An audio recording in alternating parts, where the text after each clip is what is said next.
नए तरीके का सेशन, नए तरीके की बात, नया दौर, नए हालात, और पहली बार इस तरीके का कोई प्लान कि क्यों ना ऑनलाइन जो है वो एक क्लासेस शुरू किए जाएं। सच कहूं तो ऑनलाइन के मैं उतना फेवर में नहीं हूं जितना फेवर में लोग होते हैं। मैं हमेशा ही इस बात के लिए राजी होता हूं कि लोग जो हैं वो निकट आए, निकटता से मेरे जीवन में झांके। उसके दुष्परिणाम भी हैं।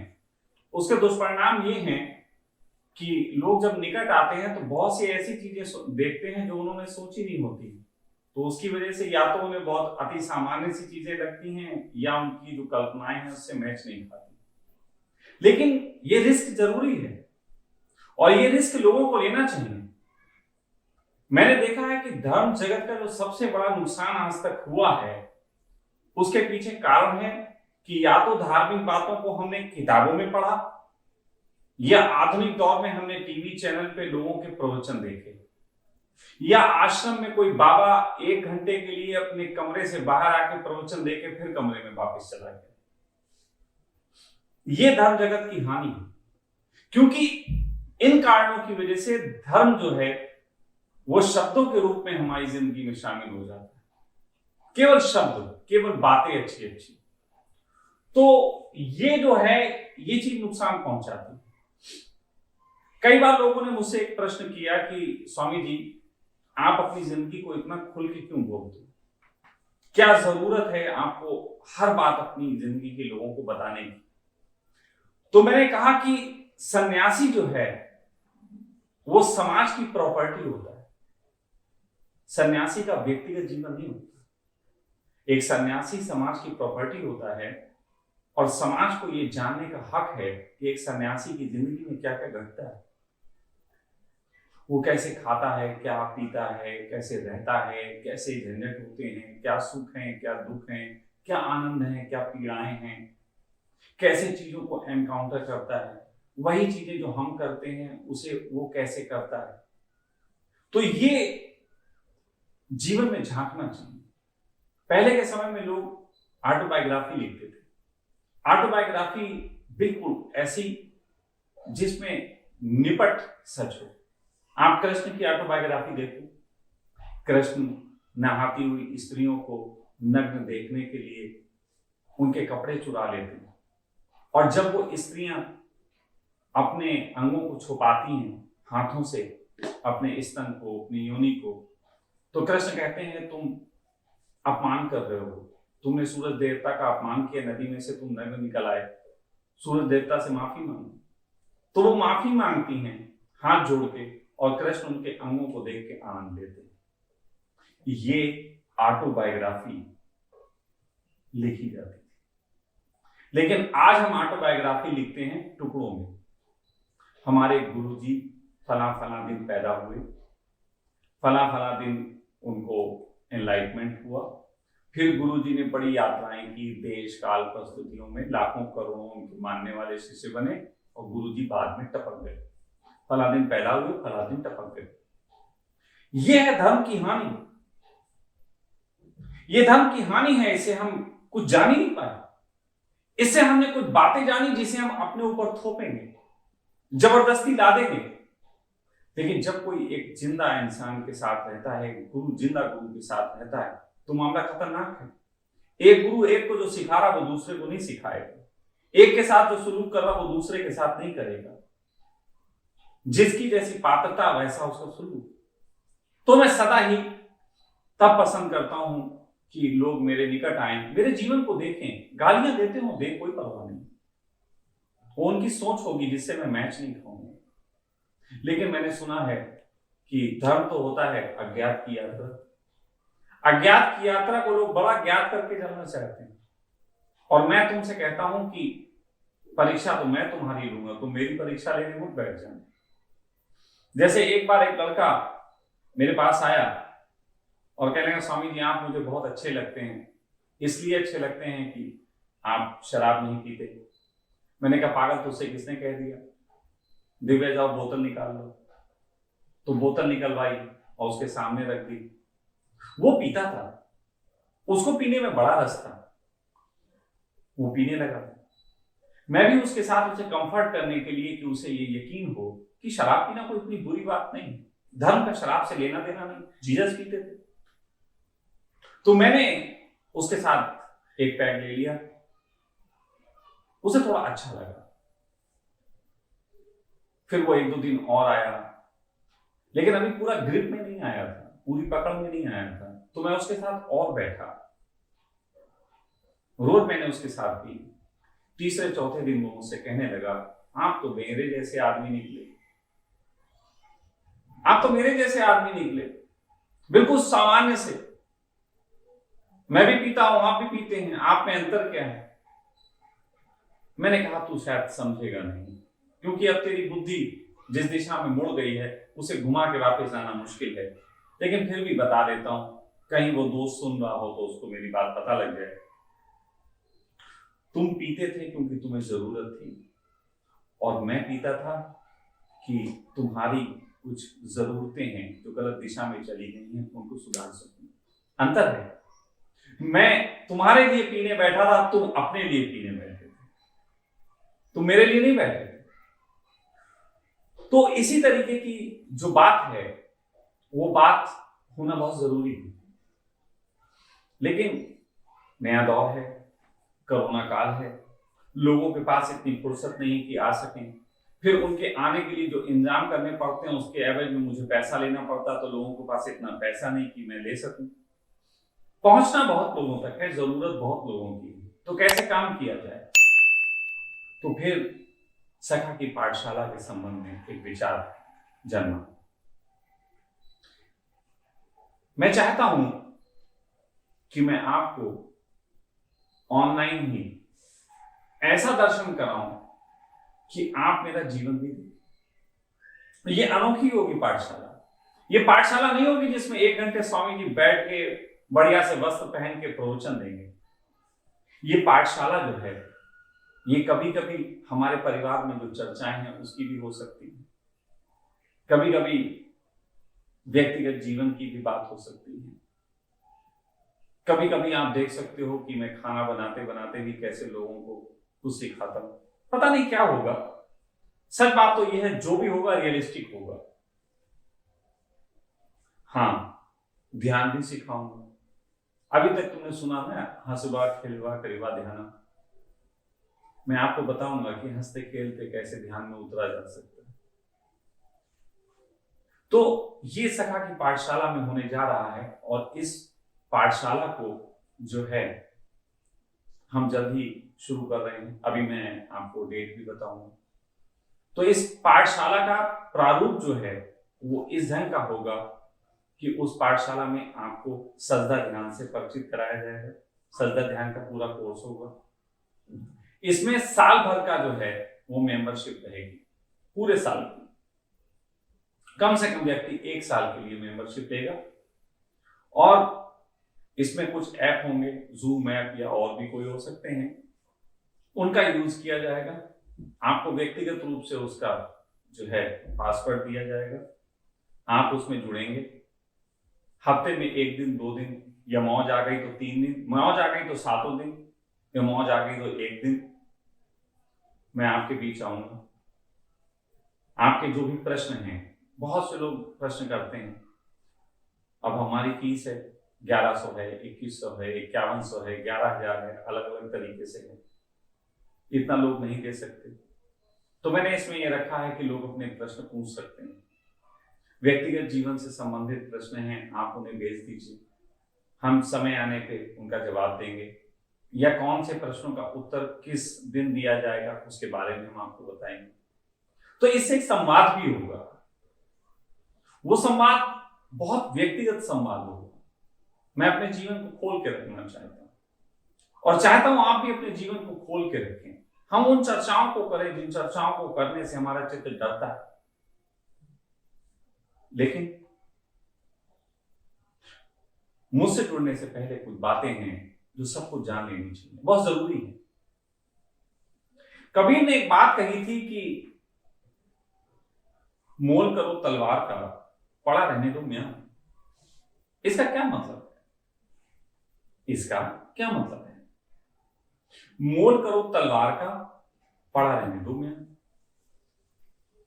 इसका मतलब होता है कि आपको वो ज्ञान, वो अनुभव, वो जानकारियां, वो आनंद, वो प्रेम जो आपको रूपांतरित करता हो, वो आपको ले लेना चाहिए।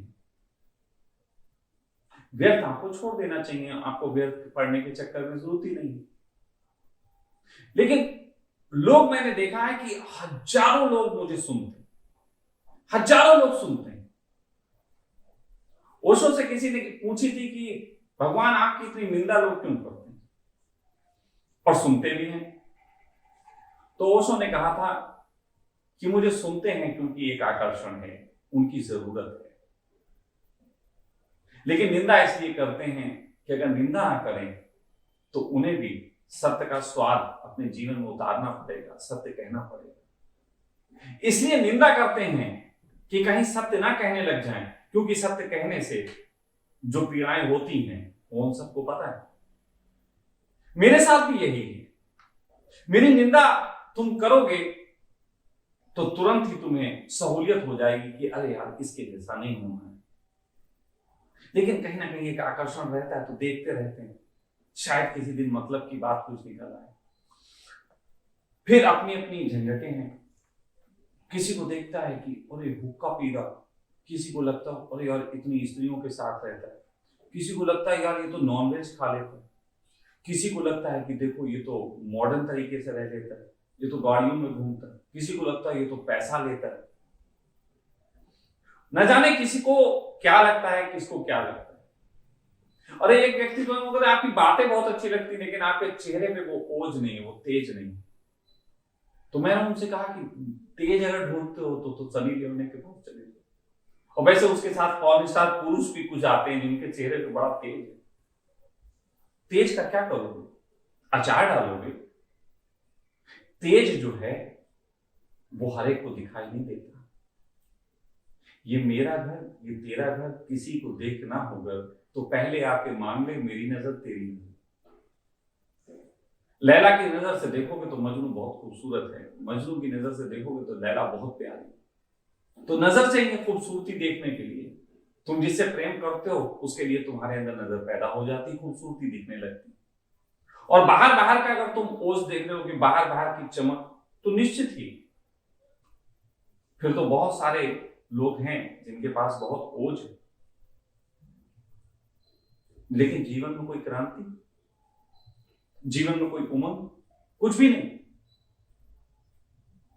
तो ये सब बातें मैंने इसलिए कही क्योंकि इन सब बातों के कारण अगर तुम बीच में लौट जाओ, अगर तुम इसलिए लौट जाओ कि ये शराब पीते हैं, मैं पीऊं ना पीऊं ये मेरी मर्जी, पीता हूं नहीं पीता हूं ये मुझे पता है, लेकिन अगर तुम्हें लगता है मैं तुम्हारे लिए गिलास भी लेके बैठ जाऊंगा, मैं हुक्का भी पी लूंगा, मैं नॉनवेज भी खा लूंगा, मैं स्त्रियां भी हो सकता है इस सेशन के दौरान कभी कोई आए किस करके चली जाए और तुमको बड़ा हिलने वाले हो, तो अगर इन सब कारणों में से किसी भी कारण के कारण तुम भागो तो मैं तुमसे कहता हूं तुम जुड़ने ही मत, क्योंकि मैं तो ऐसे तमाम कारण पैदा करूंगा कि तुम भाग जाओ।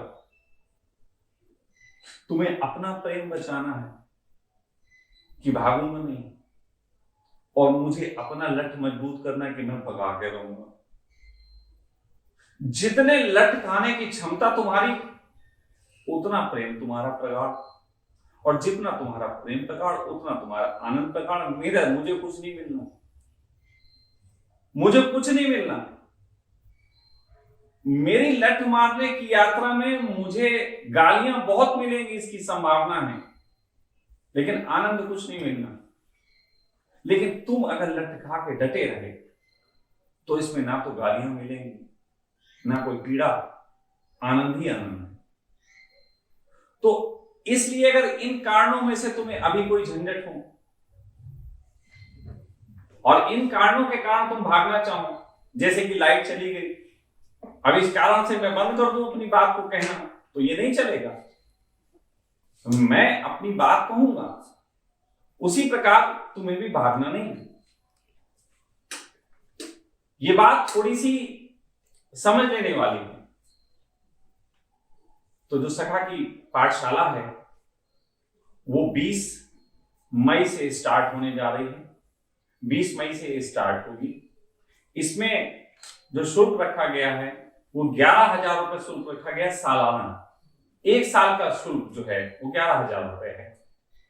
इसमें आप लोग अपने प्रश्न भी कर सकते हैं, लेकिन उचित प्रश्न होने पे मैं उत्तर दूंगा। बार बार रिपीट एक ही बात आप करेंगे तो उत्तर नहीं दूंगा, ये भी मैं बता दूंगा।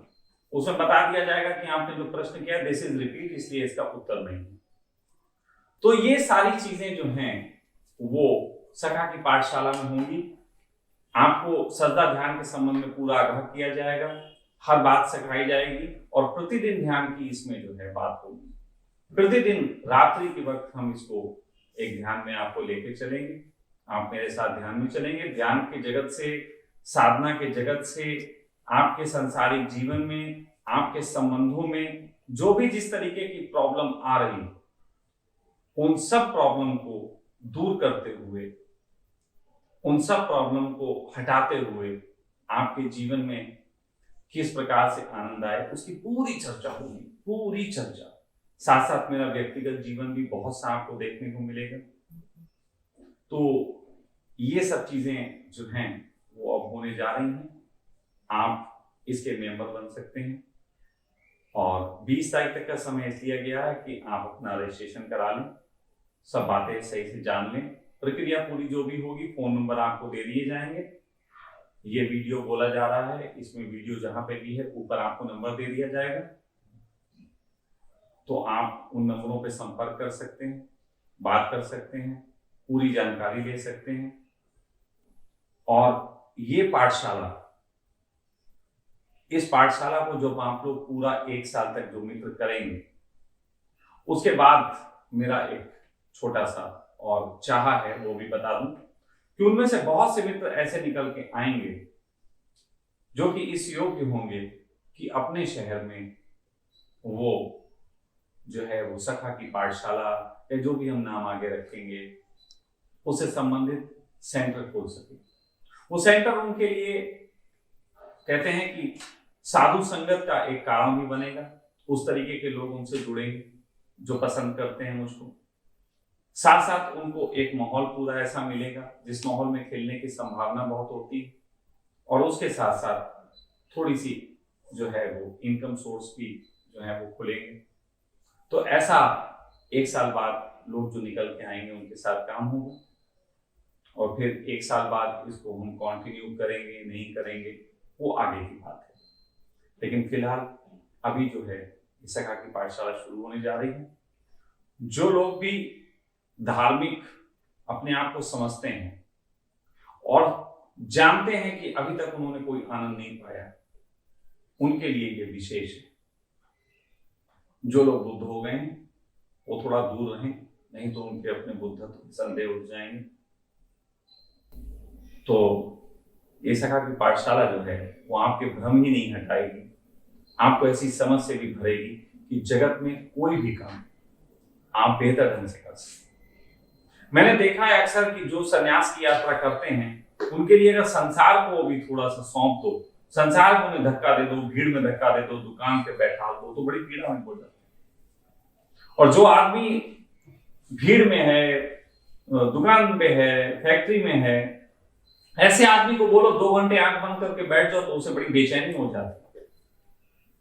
लेकिन मैं मानता हूं कि व्यक्ति वही पूरा है जो आंखें बंद करके बैठे तो पूर्णता से बैठ सके और जब बाजार में दुकान खोल के बैठे तो पूर्णता से बैठ सके। और ये होने की कला मैं डंके की चोट पे कहता हूं कि मुझसे बेहतर आपको कोई नहीं सिखा सकता, क्योंकि मैं स्वयं ऐसा ही हूं। इसीलिए कई लोगों की समझ में नहीं आता कि सन्यासी है कि संसारी। मैं हर काम को इतनी पूर्णता से, इतने आनंद से करता हूं कि हैरानी होती है और कभी कभी तुम्हें ढोंगी भी नजर आती है। लेकिन ये ढोंगी, ये छलिया आपको छलने के लिए आपको एक निमंत्रण दे रहा है। स्वीकार करो तो चलते हैं एक नई जगत की ओर।